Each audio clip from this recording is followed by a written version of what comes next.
Arsenal achieving everything they can at the moment, but will they get their hands on the trophy come the end of the season?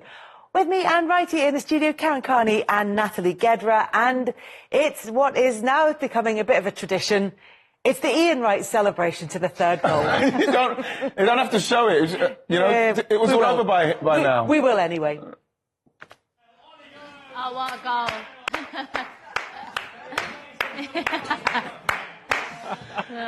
What? This is a rout, by the way. Exhibition!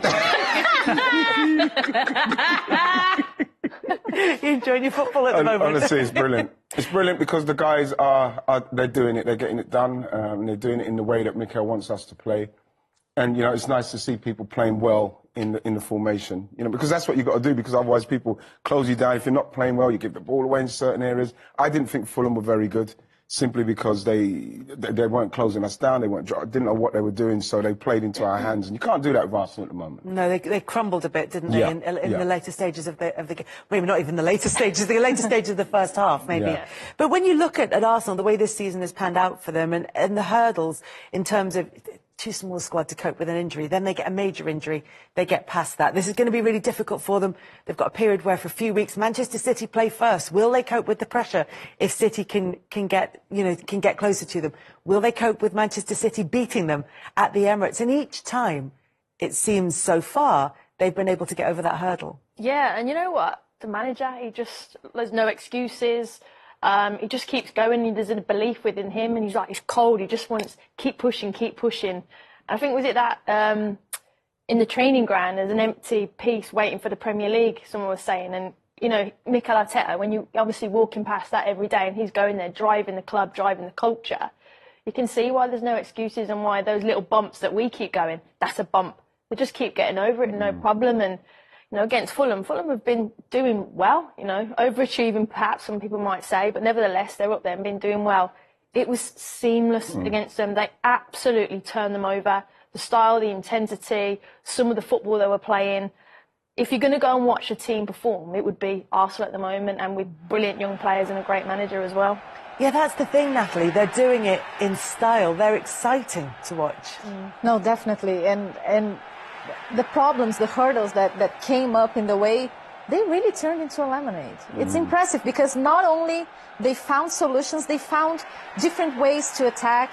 And now with Trossard, of course, there was the transfer window and they did really well with Trossard. But they found this way. I remember the Leicester match when he first played with Trossard and Martinelli and Saka, and speaking to Martinelli afterwards, and he was like, oh no, that really works because it's a reference that he had already with Gabriel Jesus, and Arteta saw that in Trossard, and now they have a good problem because Gabriel is coming back, but now they have different ways to attack. They had a problem, and not only they found a solution, they found other solutions as well. Yeah.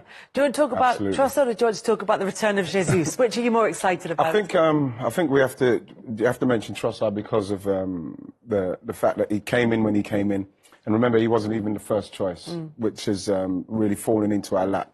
But he's somebody that came in and he's ready to go. And from the first game to now, he's just got better and better at what he's doing. Because, like I say, with Gabriel, with Martinelli, I think that what happened with him and Eddie... You can't say Gabriel because there's three of them. with Gabby Martinelli. I think that you saw with him and Eddie, as much as Eddie came in and he kind of plugged that gap for a bit, scored some goals, and it got us to the next phase. What was happening is people started to work us out a bit. Because what we found, we've isolated on that left. When you look at Saka, he's got Ben White coming round, he's got Martin Odegaard coming across, but then you've got Zinchenko maybe too far from Gabby. Gabby's up there on his own. By the time the ball gets across there, Kaz, he's like two players and he's trying to take them on, whereas when Jesus is playing, they swap, they move around, and Trossard does the same. They swap and move around, and you look at the goals that Gabby scored recently as well, and Trossard, they're both in the middle of the goal when they're scoring their goals. So that's something that's come back, which Jesus will then bring back even more, because that's what he does. Very aggressive, hard runner, hard worker, interchanging spaces. It's very exciting now because, like you mentioned, Kels, people talking about when he's got, what they're going to do when he goes, and kind of dealt with it, and now he's back. So we should be very excited about that. Yeah, on Trossard, he's got a hat-trick when he was playing for Brighton against Liverpool, got a hat-trick of assists in this game for Arsenal against Fulham, and he's enjoying this one, nearly as much. But it is...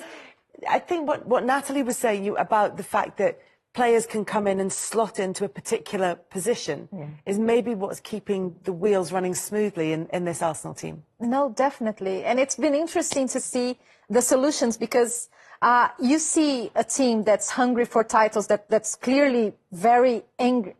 They really want to win this thing. So they are willing to find the solutions, to do different things. And we're always talking about the passion because, it's been 20 years and the passion and the emotional wins.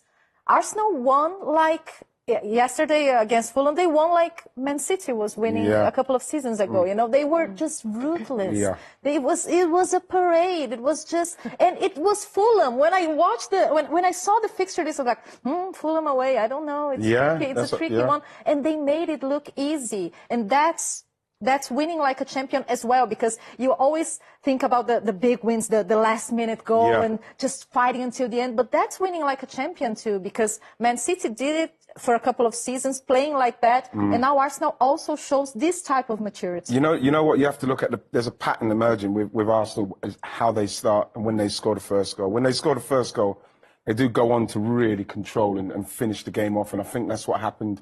It happened at Leicester as well. Even though they didn't go on and smash it, Leicester didn't have a shot on target. And when you look at what happened with Villa, when you concede the first goal, Arsenal, when you see what happened at Everton, when you see Bournemouth, it gets frantic. It gets frantic. And that's what at the start of the season Arsenal was doing. That was scoring first and they were really blasting teams. And it's almost like that's their superpower and you can't get back at them. And I feel that at the moment, it's very exciting because we need to make sure that we do score that first goal, because I don't want to go through Bournemouth again for a start. You know, it was too much. And then they scored again. It wasn't fun. But that's what I'm trying to see, if people are going to try and see if they can close us down in that respect and kind of not let Arsenal start that fast, you know, so as they can try and quell the intensity. But interesting that the team that fell apart in this game was Fulham, who actually have made control a sort of watchword for themselves this season. They have been quite disciplined and organised. Palhinha. Missed him last two games and the performances have not been of the levels that you expect. And, you know, he's one of the most Premier League tackles, off the ball, brilliant. William wasn't available as well. It just shows that their squad, it is thin, but you need those main players, your 11. And once you take a little bit of a cog out of that system, it kind of falls apart. And the difference when Thomas Partey's involved in midfield and you haven't got Palhinha to get tight to him or get a tackle in or make it hard, you know, Arsenal playing really attractive football and then someone comes in like Palhinha and wins the ball back, kind of ruffles the feathers, but he wasn't there. And the impact that he's had, and obviously now there's a lot of clubs linked with him because of seeing how good he is off the ball. You know, I think that was a big miss, but they have looked a little bit out of sorts without him. Yeah, and that's what allowed Arsenal to perform as well as they did, at least in part, in that game. And almost, as Natalie was saying, reminiscent of Manchester City when they've been at their very best. When you look at the title race, even though Manchester City got the win against Crystal Palace at the weekend, they don't seem to be in full flow at the moment. And they were able to do it, and they could put the pressure on Arsenal. They know they've still got to play Arsenal later on in the season in a few weeks' time. But in terms of their own performances, they're not quite there. Do we say Manchester City are stuttering, or do we say Manchester City are finding a way to win even without playing well? Finding a way to win, and I'm sure they'll be disappointed because they want to put that 10-game run and what we know that they can do, and I think they've been obviously trying to do that. But it's not quite worked out for them because there's something not as fluid and it's not as smooth as they would like it to be. But again, you look at the game against Palace, it wasn't like they were opening Palace up all over the place. In the end, they got the penalty and they scored the penalty because they found a way to win. But it is, for me, if I'm a Man City fan, I am a little bit worried about the fact that we're not beating teams, beat them, and how we used to beat them. Because you look at the Newcastle game a couple of weeks ago, they could have easily lost that game, and that's where Man City are at the moment. They feel a little bit open.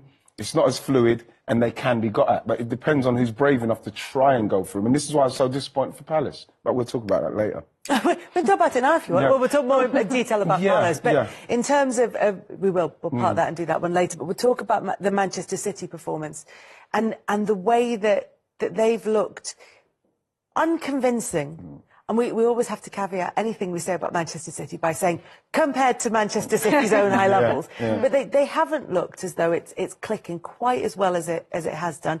And it did take a penalty. It took one really bad error from Crystal Palace to allow Manchester City to win that game. Yeah, and that's why you'd be frustrated if you're Crystal Palace. You stay in there, you need the result, you need that point. But it's just those moments in the game. But I think we started off speaking about Arsenal, and I think right there you mentioned about the fluidity of the front three. And I'm going to go back to Manchester City. Erling Haaland is obviously phenomenal. I'm not criticising what he's done in the Premier League because his goals stand for himself. But the fluidity of bringing in a recognised centre forward maybe is a contributor that the other players, their stats are a little bit lower in terms of goals, and it's not quite working, even though they're grinding out results. So it's really hard to kind of be a bit critical, if you know what I'm saying, because he's doing really well and they're getting the results, but they're not as fluid. And I think that change in style maybe being with the number 9. The last few seasons it's been a false 9, a 10, kind of going like you mentioned about how Arsenal, they go in Rome. And I think that's been something they've maybe had to find a way to adapt to, and maybe why they're not as fluid as we've seen previously with the high levels that you mentioned, Kelly.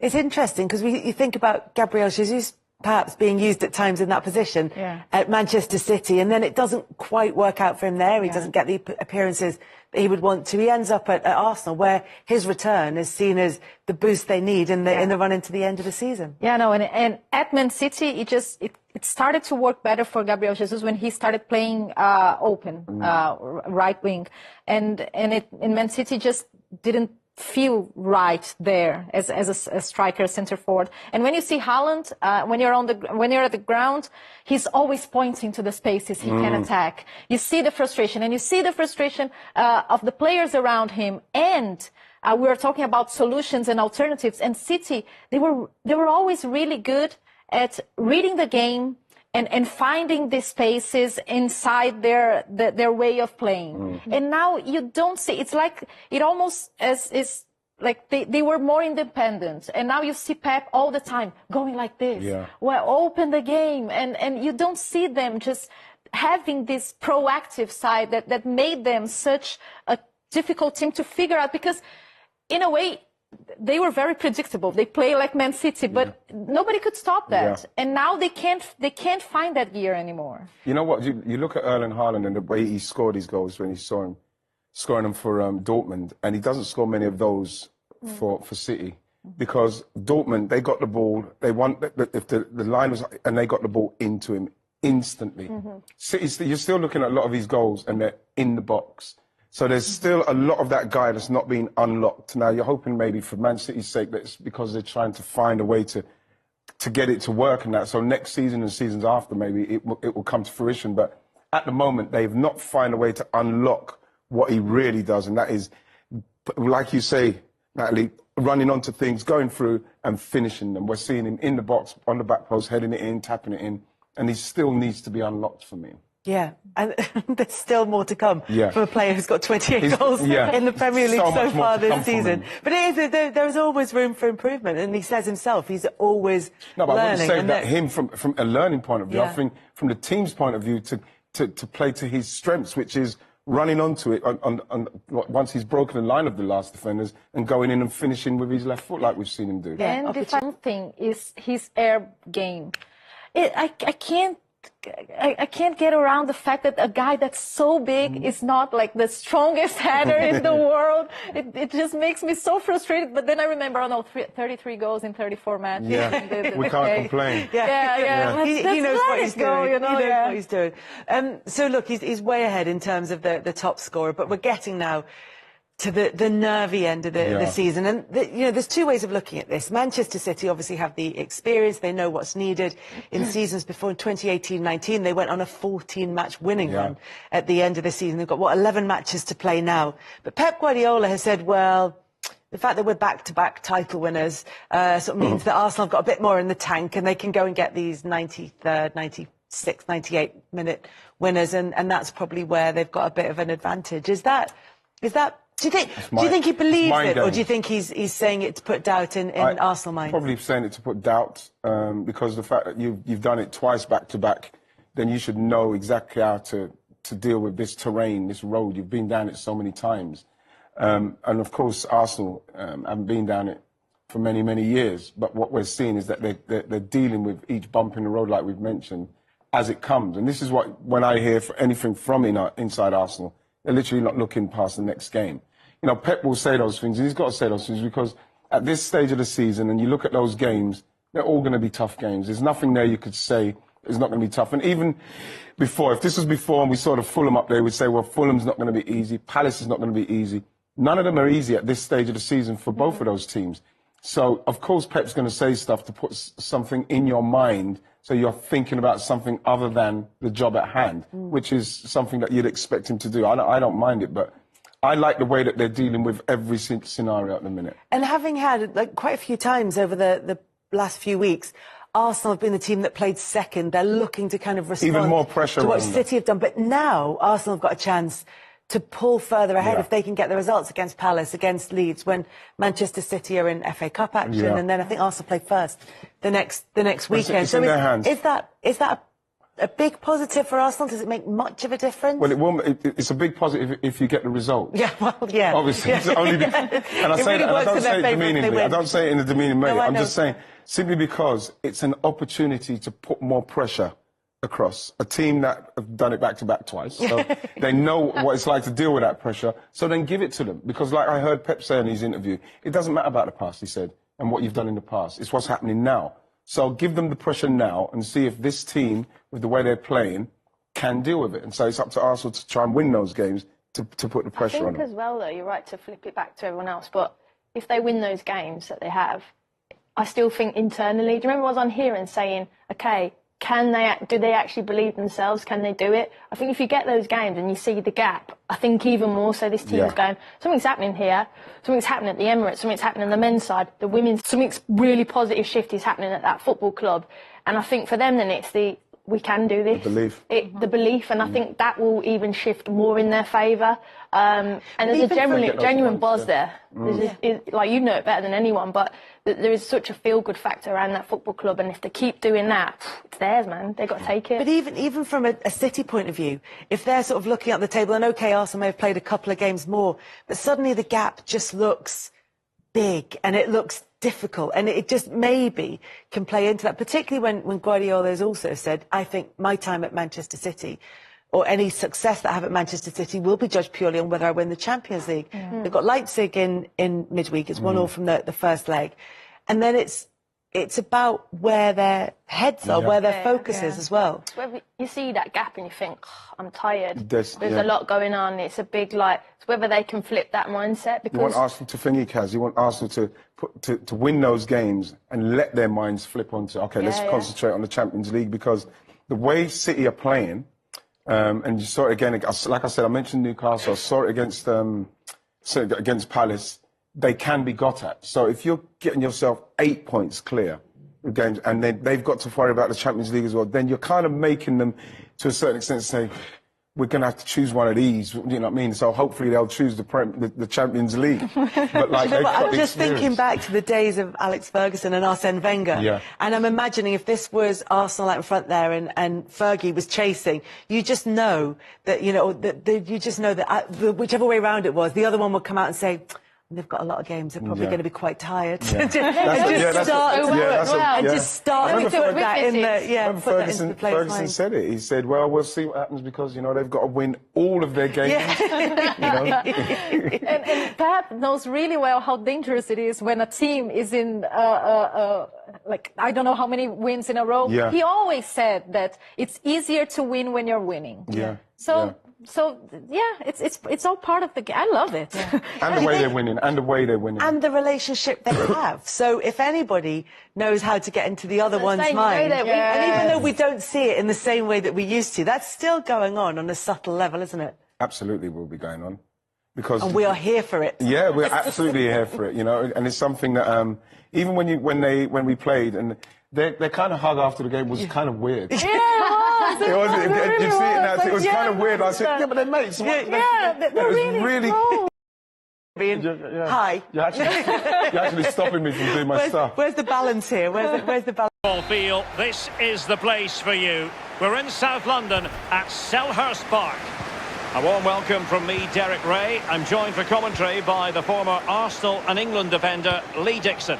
And it's all about action from the Premier League in this case. It's Crystal Palace facing Manchester City. Cheers, Derek. Yes, excited about this one. Interesting match-up for me. We should get a good game here, hopefully. He's got to score! Oh, good save. But the flag does go up.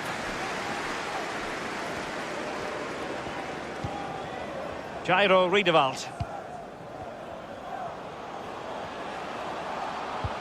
An incisive pass.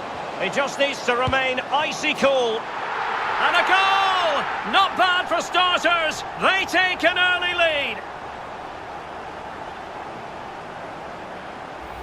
Well, here's the replay, and as we see, it's a class ball through to split the defence, and he composes himself, coolly slides it past a lonely keeper, who will be asking questions about where his back four went to.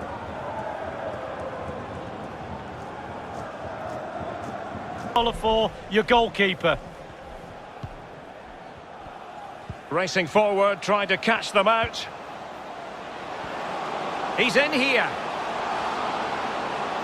Real chance.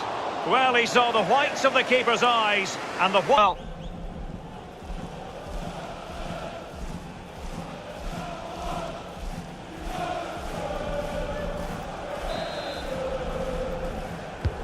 corner kick played in.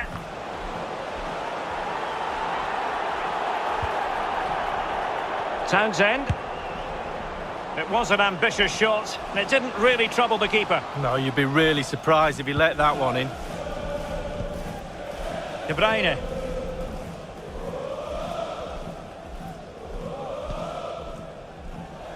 Mahrez. Joao Cancelo. Splendid defending, and it needed to be. Oh, good vision. Just needs to stay calm. Surely. And a goal!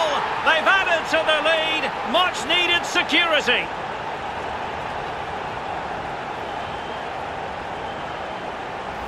Well, here it is again, and it's all about the pace in transition. They were so quick to get out from the back, and he takes full advantage of the time he's given. It's an accomplished finish too.